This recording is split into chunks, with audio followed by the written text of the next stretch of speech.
Bueno, hola, ¿cómo están? Vamos a empezar con la clase en la que vamos a empezar a ver las teorías económicas y un poco vamos a ir haciendo un proceso en el cual vamos a tratar de ir trabajando una serie de temáticas, una serie de problemas, de preguntas teórico-económicas, históricas, como por ejemplo, ¿qué es el valor? ¿Cómo se produce el valor? ¿Qué es la riqueza? Básicamente casi otra forma de preguntarse lo mismo. ¿Qué es el trabajo?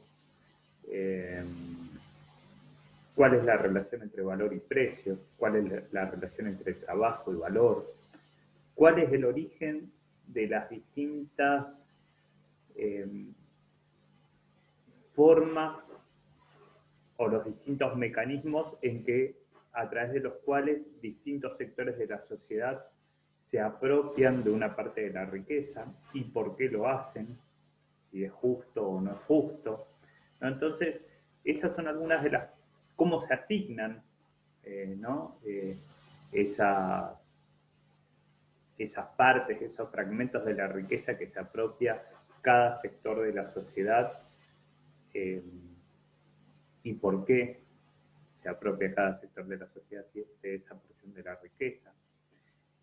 Esas son preguntas recurrentes en todos los economistas, en todas las escuelas económicas que vamos a ir viendo y que, bueno, vamos a tratar de reflejar en la progresión de las distintas clases cómo se va desarrollando esa dinámica de concreción de un pensamiento económico cada vez más profundo, con cada vez más determinaciones concretas, que logra ir respondiendo poco a poco con mayor profundidad esas preguntas fundamentales, ¿no? Fundamentales.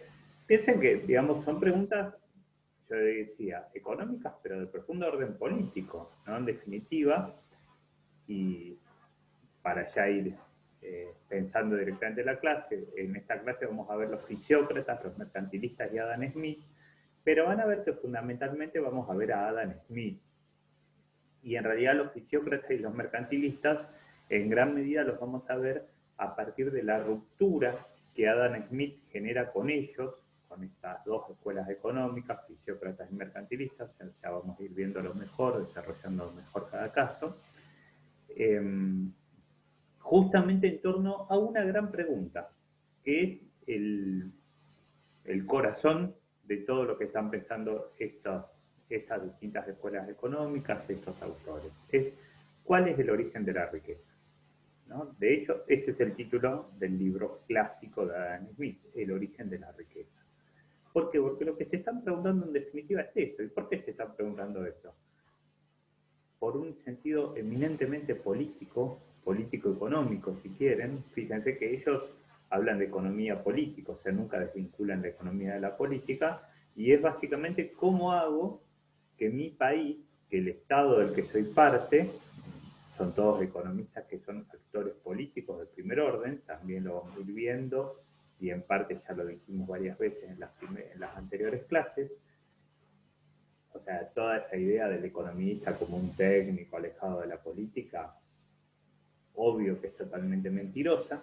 Son todos políticos, son todos actores políticos de primera relevancia, íntimamente conectados además con el desarrollo de sus propios estados-nación y de las burguesías de las que son parte, en el caso de todos estos primeros economistas políticos que son parte de la burguesía, o en el caso de Marx, como actor político fundamental, tratando de dirigir a una clase social oprimida a una condición en la que deje de estar oprimida, ¿no? Pero también siendo un actor político de primera relevancia.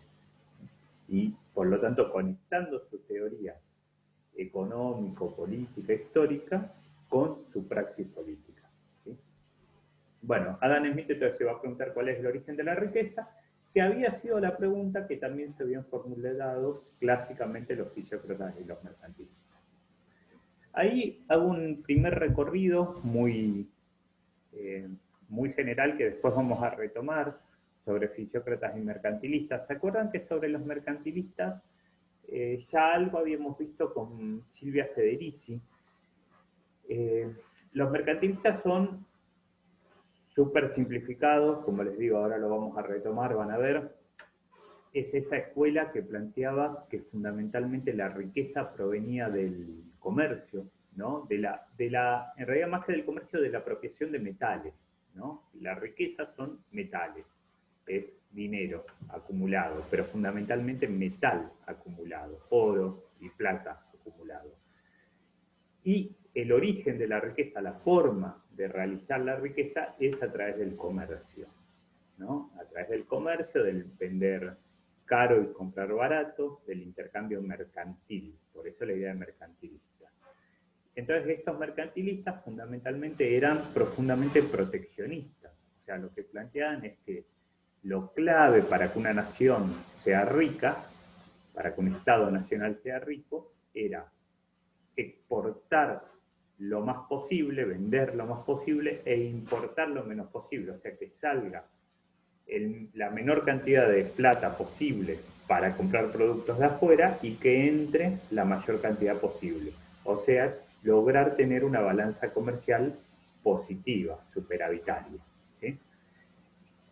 Este va a ser una cuestión fundamental. Acuérdense que entonces lo que decía Federici es que lo otro que planteaban los mercantilistas era la importancia de tener mucha población. Entonces ella vinculaba ese mercantilismo con el momento de la acumulación originaria, ¿no? Ya como una escuela económica, entonces capitalista, pero del origen del capitalismo, que entonces lo que planteaba eran dos cuestiones claves. Apropiarse de capital, apropiarse de metal, por los medios que sean, había que lograr que entren más metales preciosos a tu país que los que salían. Obviamente el saqueo, la piratería, la conquista estaban incluidos como modos absolutamente legitimados por el mercantilismo. Dentro de ese saqueo, dentro de esa conquista, dentro de esa piratería, una de las formas más habituales y más reconocidas y aceptadas era el tráfico de esclavos, o sea, el tráfico de personas que eran transformadas en esclavos a través de las relaciones sociales capitalistas de esa época. Y bueno, esos eran métodos propios del mercantilismo, ¿no? Entonces ya ahí Federici lo que nos plantea es, ojo, el mercantilismo no es una propuesta teórica de modos de producción no capitalistas, es ya parte de las lógicas capitalistas, de las relaciones sociales capitalistas puestas en funcionamiento. Marx va a decir algo parecido de los fisiócratas. Los fisiócratas, casi aparentemente en oposición, en antinomia con los mercantilistas, van a plantear que el origen de la riqueza es en el campo. Fíjense, parece como justamente lo opuesto, ¿no? Lo mercantil, casi muy vinculado a lo urbano, y los fisiócratas con algo muy vinculado a lo rural, ¿no? Al campo, a la producción.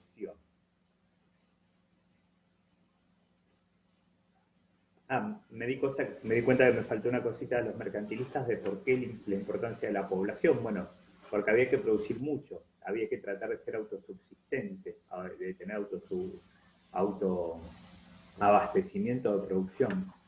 Y entonces era importante tener muchos brazos para producir, y también era importante tener muchos brazos para la posibilidad de ir a la guerra, algo totalmente aceptado por la lógica mercantilista. Los fisiócratas decían, planteaban que el origen de la riqueza estaba solamente en la agricultura, que lo único que producía nueva riqueza era la agricultura. Fíjense que las dos son visiones, digamos, muy del sentido común, ¿no? La de los mercantilistas, bueno, si vos compraste algo por 10 pesos y lo lograste vender por 20, parece que obtuviste nueva riqueza. Vos te apropiaste de nueva riqueza. Ya veremos Adam Smith lo que va a decir es, ahí no hay producción de nueva riqueza, simplemente lo que hay es redistribución de la riqueza. ¿Sí? Ya lo veremos un poco mejor, pero no hay producción, ¿no? En el mercantilismo, ¿no? En la compra de algo barato y venderlo caro. Pero fíjense que en términos del sentido común parece obvio que sí, que ahí se genera riqueza. En la agricultura pasa lo mismo. Vos pones una semilla, algo muy chiquito, ¿no? Y de repente de esta semilla sacás un producto muy importante, no sé, un zapallo de 10 kilos, lo que sea, ¿no? Parece también muy a ojos del sentido común que ahí hay producción de riqueza, que ahí surge algo nuevo de la nada. Pero los fisiócratas van a llevar eso al extremo, porque en realidad es correcto que en la agricultura se produce riqueza. Los fisiócratas lo van a llevar al extremo y van a decir, es en el único lugar que se produce nueva riqueza. Todo lo demás, todos los demás procedimientos, la manufactura, las industrias, la transformación de la materia prima en otro tipo de productos, es simplemente trasvasamiento del valor a nuevas formas. Lo único que crea nuevo valor, lo único que hace surgir algo de la nada, es la agricultura, es la naturaleza. ¿Sí? Fíjense, una idea interesante, también muy de sentido común. Lo que dice Marx es que hay una equivocación muy persistente que hace suponer que los fisiócratas son defensores del modo de producción feudal o del modo de producción previo al capitalismo, porque fíjense que en esa lógica no hay nada que sea propio de la producción industrial, ¿no? Que es lo que uno tiene asociado clásicamente con el capitalismo, ¿no? Uno cuando habla de capitalismo tiende a pensar solamente en las industrias, en las manufacturas, en la revolución industrial, en la máquina de vapor, ¿no? Y Marx dice, nos señala con mucha razón, que ojo, que además de la revolución industrial, ustedes lo saben, como estudiantes ya avanzados de historia, también hubo una revolución agrícola, y que justamente los fisiócratas son defensores de eso, de la producción agrícola ya de carácter industrial, pero industrial en el campo, ¿sí? De esos arrendatarios capitalistas que son productores, ¿no? Los fisiócratas van a ser los representantes fundamentales de esa nueva clase social que van a empezar a trabajar la agricultura con una lógica específicamente capitalista. Y él dice que a veces las etiquetas de los sistemas económicos logran engañar hasta los propios vendedores, ¿no? Él un poco era muy irónico en su forma de escribir siempre. Él dice que las etiquetas de los artículos para la venta en general se usan para engañar al comprador. Y dice, en el caso de los fisiócratas, el propio vendedor se engaña con la etiqueta que le pone, porque el propio Quesnay, que era la figura fundamental de los fisiócratas, un médico de la corte francesa, el fundador de esta escuela económica, el propio Quesnay y sus discípulos más cercanos creían de verdad que eran representantes del feudalismo y que se enfrentaban al naciente capitalismo. Y Marx destaca que así seguían pensando muchos de los sabios de la época y que en verdad el sistema fisiocrático era la primera versión sistemática de la producción capitalista. Él señala ahí muy interesantemente que son los primeros que observan el ciclo económico, que muestran cómo funciona un ciclo económico y cómo lo que empieza a funcionar con el capitalismo es un ciclo económico de reproducción ampliada, donde si uno arrancaba el ciclo económico en enero del año, enero por decir el primer mes del año, ¿no? Por decir cualquier cosa, en enero del 2019, en el punto 5 de una escala imaginaria, al finalizar el ciclo teníamos que llegar por lo menos al punto 10 de esa escala imaginaria. Si estábamos de nuevo en el 5 o por debajo del 5 era un fracaso. ¿Sí? Lo que se necesitaba era una reproducción ampliada. Entonces, estos fisiócratas eran ya representantes del capital industrial, de la clase de los arrendatarios, agricultores, capitalistas que dirigían el movimiento económico, especialmente en Francia. La agricultura ya empezaba a ser explotada de un modo capitalista, es decir, como una empresa de arrendatarios capitalistas en gran escala. El cultivador inmediato de la tierra era el obrero asalariado. Y la producción entonces creaba no solo artículos útiles, sino también el valor de esos artículos útiles. Pero el motivo real, propulsor de la producción de esos artículos, no era ya el consumo, era la obtención de plusvalía. Y la fuente, o sea, la órbita de la producción, y no la de la circulación. ¿Sí? O sea, la fuente de la plusvalía, la fuente del origen de la plusvalía, era la producción y no la circulación como en los mercantilistas. Fíjense que ahí entonces en los fisiócratas aparece un avance con respecto a la visión de los mercantilistas. La plusvalía, lo vamos a ir viendo mejor estas cosas, se pone en la producción, aunque todavía en ellos no aparece la idea de plusvalía, aparece simplemente la idea de que se genera valor. ¿Sí?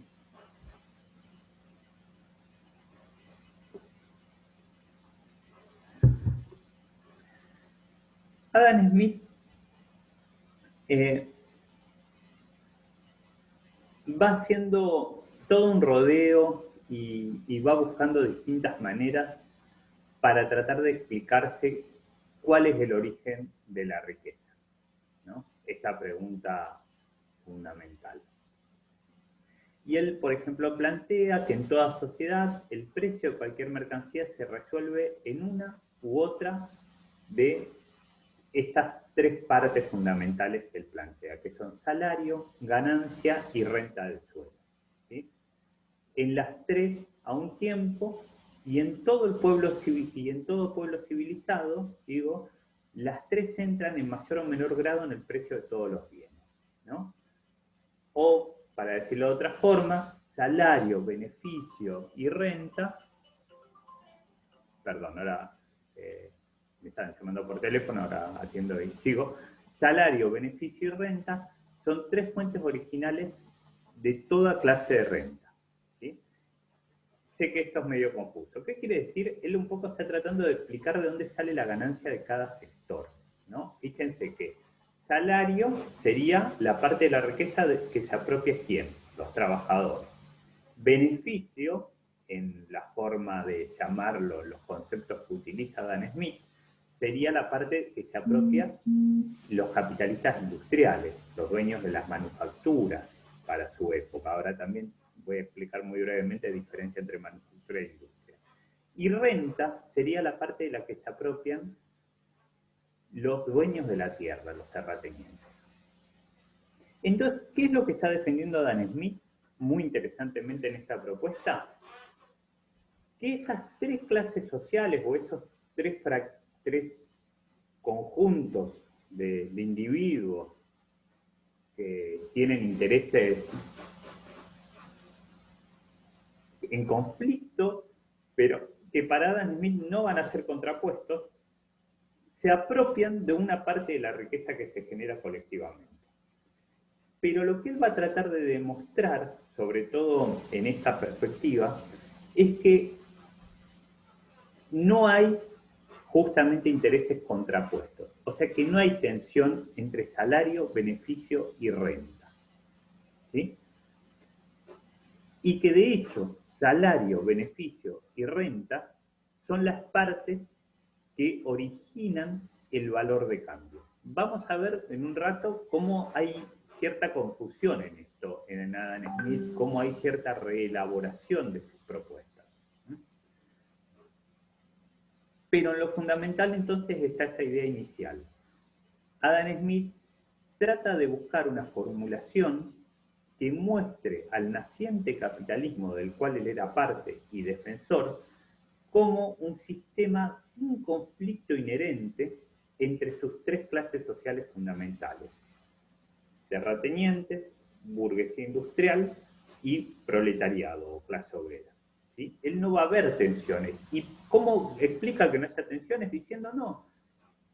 Cada mercancía tiene un valor de cambio que está compuesto de la parte que va al obrero, el salario, la parte que va al capitalista, el beneficio, y la parte que va al terrateniente, al dueño de la tierra, la renta. Y no hay tensiones entre esas tres partes. Ya vamos a ir viendo que con David Ricardo aparece la tensión entre clase obrera y burguesía industrial como si fuesen un núcleo juntos contra los terratenientes, y ya en Carlos Marx aparece lo que ustedes quizás más conocen, la tensión inherente al sistema capitalista, que de hecho ahora vamos a ver en Adam Smith le aparece pero no la resuelve, entre burguesía y clase obrera. Bueno, para Adam Smith eso no aparece.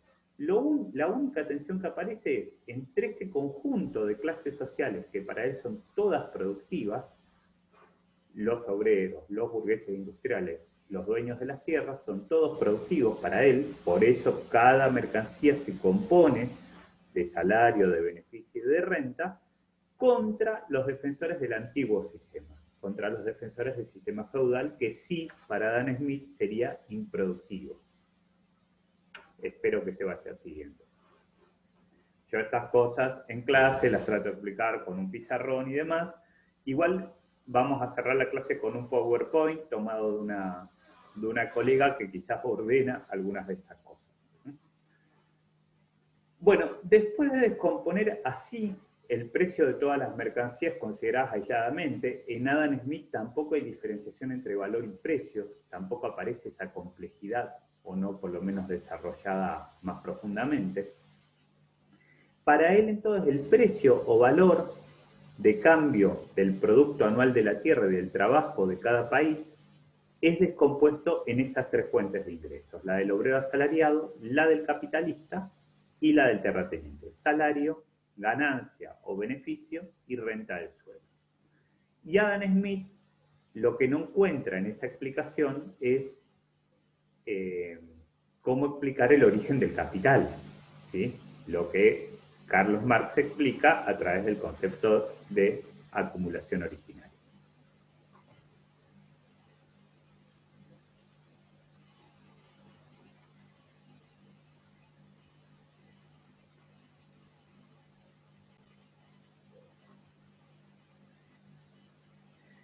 Entonces, bueno, como decíamos, Adam Smith mete de contrabando este elemento del capital, porque no lo puede explicar. Vamos a ver cuando veamos a Adam Smith, cuando vemos a David Ricardo, este problema que tienen siempre para explicar los elementos evidentemente injustos del capitalismo, porque ellos son defensores de este sistema, impulsores y defensores de este sistema, y por lo tanto se les complica mucho cuando tienen que explicar algún elemento evidentemente injusto. Por ejemplo, el origen del capital en el marco de la acumulación originaria, o la generación de la ganancia capitalista como plusvalía, ¿no? No lo pueden explicar eso, no lo logran resolver, de hecho.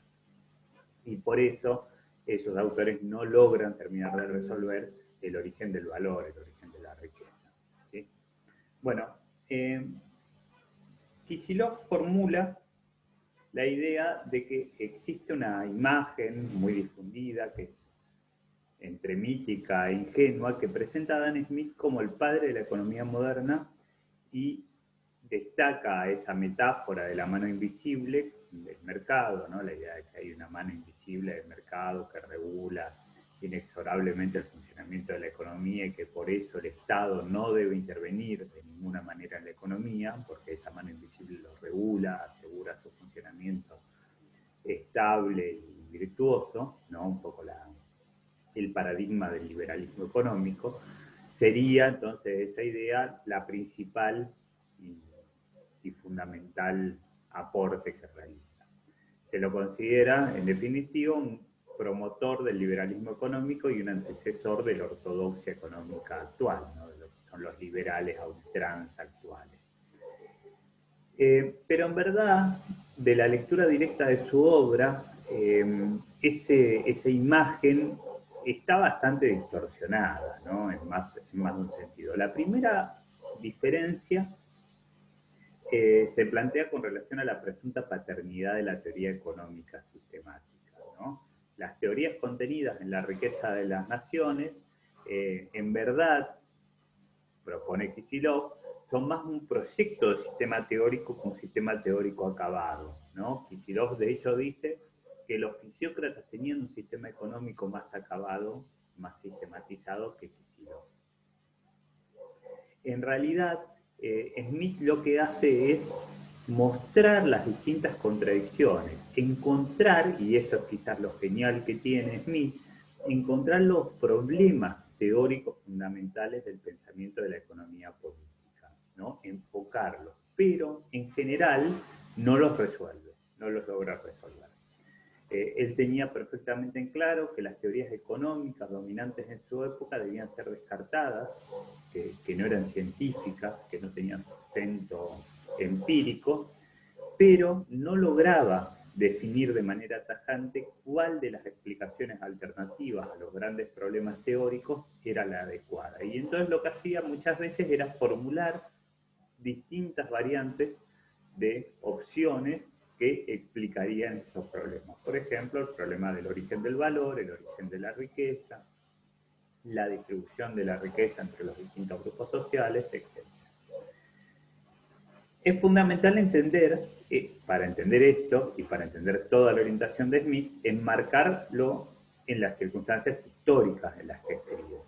Y ahí hay una tesis, un planteo que es muy importante, que es el que señala que el nacimiento de la economía política clásica es contemporáneo, perdón por el ruido de los ladridos, esto de grabar en barrio tiene esos problemas, que el nacimiento de la economía política clásica es contemporáneo a la génesis de su objeto de estudio, que es la sociedad capitalista, ¿no? O sea, la economía política clásica nace de manera contemporánea, en conjunto, con la sociedad capitalista, que es a la vez su objeto de estudio. Y esta idea es muy productiva cuando se busca comprender la relación entre teoría económica y su tiempo, y entre estos teóricos intelectuales y a la vez sujetos políticos y el proceso concreto que estaban vivenciando y protagonizando, estudiando y protagonizando. Bueno, por lo tanto, perdón, me desconcentran los perros, están muy molestos. Podemos, por lo tanto, como lo hace Hobsbawm, desconocer un poco todas las polémicas sobre el origen del capitalismo y identificar, sí, un acuerdo general, ¿no? Sobre este momento de transición o de ruptura entre feudalismo y capitalismo. En general, nadie sostiene que el feudalismo se prolongue más allá del siglo XVIII, ¿no? No existe eso, o que el capitalismo se consolide antes del siglo XVI. Entonces, hay, dejando un poco de lado todavía la cuestión más conceptual sobre la naturaleza del capitalismo, puede decirse que el sistema capitalista sustituye o irrumpe como sistema de organización de las sociedades en reemplazo del régimen feudal en el periodo que va desde el siglo XVI al siglo XVIII. Si tenemos en cuenta que la riqueza de las naciones es publicada en el último cuarto del siglo XVIII, esa contribución de Adam Smith se ubica entonces en la etapa final de ese periodo de transición o de ruptura, ¿no?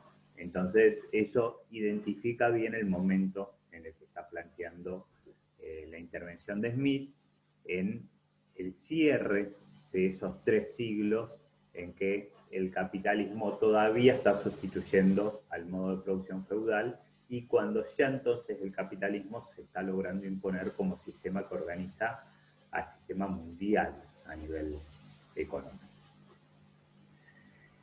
Entonces, Smith está indagando las leyes que gobiernan al sistema capitalista cuando esta forma de producción todavía no se había consolidado, sino que por lo contrario la producción en Europa se caracterizaba todavía por la coexistencia de rasgos novedosos, pero también de fuertes elementos de continuidad con la época feudal. Rubin, un autor muy importante que estudia el pensamiento económico, se refiere a Smith como el economista de la etapa manufacturera, ¿no? Esto es muy interesante, es una caracterización fuerte porque hace eje en las formas productivas de ese momento, ¿no? Y aporta algunos rasgos relevantes sobre el grado de avance que tenía para la época en que escribe Adam Smith la revolución industrial.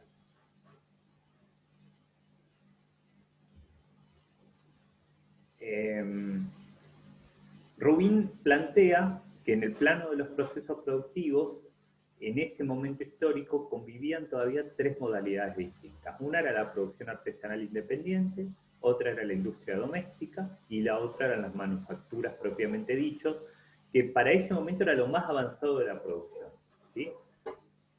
Las primeras dos formas, la producción artesanal independiente y la industria doméstica, estaban ligadas esencialmente a la tradición todavía de los gremios, más vinculadas, digamos, a elementos propios del medioevo, ¿no? De los gremios medievales, de las corporaciones, de una producción vinculada no a tratar de generar una oferta masiva, sino a la demanda específica, ¿sí? Y en cambio la producción manufacturera es la que va a dar el impulso a la consolidación de las dos clases sociales fundamentales de la sociedad moderna, los capitales industriales por un lado y el proletariado por el otro. Tanto los capitalistas como los obreros de las manufacturas iban dependiendo cada vez más, de manera más definida, de esas fuentes de ingresos que diferían de las tradicionales en el mundo feudal, las ganancias industriales para los capitalistas y el salario. Pero la producción manufacturera, pese a que ya tenía esos rasgos bien modernos, se distingue de la producción eminentemente fabril, de la gran industria, que va a ser el tipo de producción que ya se va a estar consolidando en la época que escribe David Ricardo y que ya va a estar bastante consolidada, casi totalmente consolidada cuando escribe Carlos Marx. Se distingue entonces la producción manufacturera de la producción específicamente industrial en un elemento clave. Mientras en la manufactura la presencia de nuevas modalidades productivas está vinculada a la organización del proceso de trabajo, por ejemplo, a la profundización de la fragmentación de las operaciones, a la división social del trabajo dentro del taller manufacturero, el atributo fundamental del sistema fabril se vincula a la aparición de nueva maquinaria, ¿sí? Lo que a su vez impone nuevas modalidades de trabajo. Dicho quizás un poco más simplificado, en la manufactura, la máquina todavía está controlada por el hombre. En la gran industria hay una maquinización mucho más importante del proceso productivo que hace que el hombre o la mujer, en realidad el trabajador o la trabajadora, pasen a ser un atributo de la máquina. La máquina domina el proceso productivo y no la persona. La persona en la gran industria es un engranaje más de la maquinaria, ¿sí? La maquinaria se impone por sobre el trabajo. Y esto hace una cuestión muy fuerte en términos simbólicos, pero también en términos productivos. El trabajo muerto en la gran industria, el trabajo acumulado, la máquina en definitiva es trabajo acumulado, ¿sí? Trabajo muerto, trabajo ya hecho, se impone sobre el trabajo vivo, sobre el trabajo que hace la obrera, el obrero en el proceso productivo. En la manufactura todavía es al contrario. Todavía el trabajo vivo se impone sobre la máquina, ¿sí? Es un momento todavía de cambio, ¿sí? En que esa ruptura no está totalmente realizada. En la gran industria, el control del trabajador es mucho mayor que en la manufactura, ¿sí? Bueno, si quieren esto lo podemos seguir viendo porque es un tema muy interesante. Hay todavía hoy procesos productivos que tienen mucho de manufactura. Por ejemplo, la producción pesquera. ¿Por qué? Porque son procesos que por distintas características, por ejemplo, porque el pescado no puede estandarizarse totalmente, lo que se pesca no se puede estandarizar totalmente, entonces todavía tienen elementos muy importantes de manufactura, porque todavía dependen muchísimo del trabajo vivo. No hay maquinaria que pueda estandarizarse para hacer un buen filet de merluza, por ejemplo. En general lo tiene todavía que hacer el filetero, porque como la merluza sale de distinto tamaño, las maquinarias no son eficaces, ¿sí? Entonces el trabajo vivo en ese tipo de producción sigue imponiéndose sobre el trabajo muerto. Bueno, hacemos un corte y grabamos un primer video hasta acá.